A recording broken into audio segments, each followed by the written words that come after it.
अत्ता ही अत्तनो नाथो को ही नाथो परोलिय अनंत बान्हाव सुदत्तेन नाथम लायलयति सुल्लभम। याद आती हैं मुझे रहीम की पंक्तियां, पर तुमसे कैसे कहूं रहीमन धागा प्रेम का मत तोड़ो चटकाए। मीडिया का विष की फैक्ट्रियों में तब्दील हो जाना, झुंड का मानस शास्त्र और अन्याय और अविवेक से सर्वसाधारण नागरिक को भिखारियों में या समर्थक सैनिकों में बदलना, यही सत्ता का उद्देश्य रह जाना।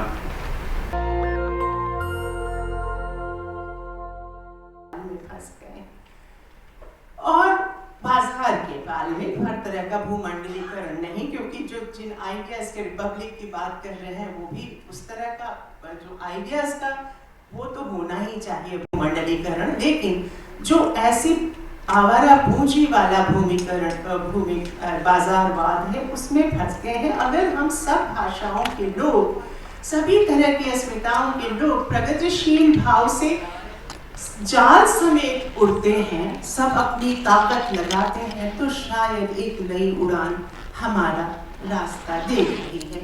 मेरे पास पर्ची आई है, मैं तो बस वही पंक्तियां सुना देती हूँ और एक अंतिम बात ये कहती हूँ कि अभी फिक्शन या कभी हम ही नहीं लिख रहे हैं, जो लिखने वाले हैं, अभी जो राज्य सत्ता पे कुर्सियों पे काबिज लोग हैं वो भी एक फिक्शन लगातार लिख रहे हैं।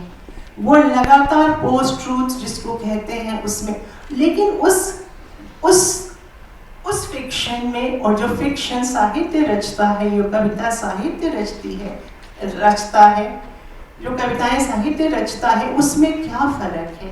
इसमें यही फर्क है कि कथनी और करनी का जो अंतर है वो उनके वक्तव्य में नहीं होता, लेकिन हम अपने जीवन का, अपने वजूद का सारा रस निचोड़कर शब्द जो लिखते हैं वो मर्म स्थान पर चोट करने वाले, अपने पूरे ही वजूद का सत्व खींचकर। और इस अंत में मैं बुद्ध की कम से कम आपको बात सुना देती हूँ।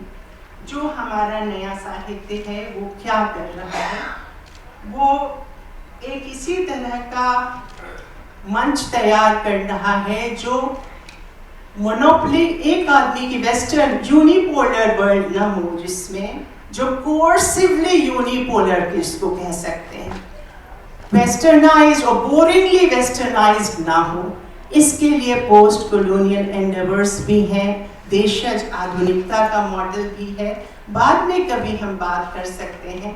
लेकिन बुद्ध की जो बात है वो शायद मुझे कर लेनी चाहिए, कालिदास को छोड़ती हूँ समय के अभाव में। बुद्ध कहते हैं अत्ता ही अत्तनो नाथो को ही नाथो परोलिय अनंत बान्हाव सुदत्तेन नाथम लायलयति सुल्लभम। मनुष्य अपना स्वामी स्वयं है, कोई दूसरा उसका स्वामी नहीं। स्वयं पर स्वामित्व स्थापित करना ही सबसे बड़ी चुनौती है। बस 2 लाइन और एक दलित कवयित्री है हमारी अनीता भारती, उसकी कविता से। मुजफ्फरनगर में जब दंगे हुए थे तो अस्मिताओं का विलयन जैसे हो रहा है, उस पर मैं बात अंतिम आपकी सोच वहां छोड़ के जाती हूँ। वो लिखती हैं, शरणार्थी कैंप के टेंट में पड़ी निराश तुम कहती हो, मैं भी इस सिलाई मशीन की तरह हूं, जंग खाई निर्जीव, मेरे जीवन का धागा टूट गया है, बाबिन अपनी जगह फंस गई है। रुखसाना, याद आती हैं मुझे रहीम की पंक्तियां, पर तुमसे कैसे कहूं रहीमन धागा प्रेम का मत तोड़ो चटकाए। तो यही जो परदुखता करता है,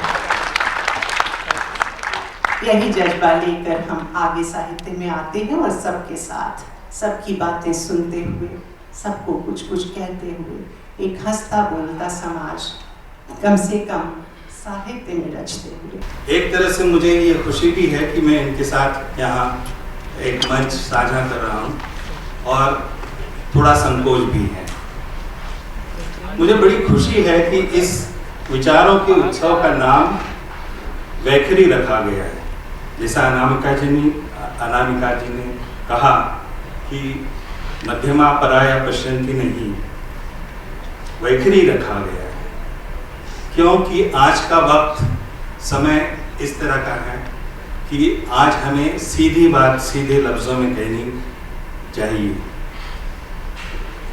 चाहे कुछ भी हो, लेकिन आज हमें अभिधा में ही कुछ सुविधा मालूम पड़ती है। तो मैं कुछ मुद्दों पर, कुछ बिंदुओं पर सिर्फ बोलूँगा क्योंकि मैंने देखा है कि पर्चियाँ दी जाती हैं 24-25 मिनट के बाद में, तो मैं कोशिश करता हूँ और मैंने लिखा हुआ है तो वो पढ़कर भी मैं कोशिश करता हूँ कि उसके मेरे दिए गए समय में मैं अपना वक्तव्य ख़त्म करूँ। अज्ञान और असत्य का जो बेशुमार उत्पादन है, जो इग्नोरेंस का मैन्युफैक्चरिंग हो रहा है, उसके बारे में मीडिया का विष की फैक्ट्रियों में तब्दील हो जाना, झुंड का मानस शास्त्र और अन्याय और अविवेक से सर्वसाधारण नागरिक को भिखारियों में या समर्थक सैनिकों में बदलना, यही सत्ता का उद्देश्य रह जाना, यह कुछ मुद्दे हैं जिन पर मैं बात करना चाहता हूँ। विचारों का सिलसिला, विचारों और विचारधाराओं का सिलसिला तमोयुग से लेकर उत्तराधुनिकता, पोस्टमॉडर्निज्म तक फैला हुआ है और निरंतर चल भी रहा है।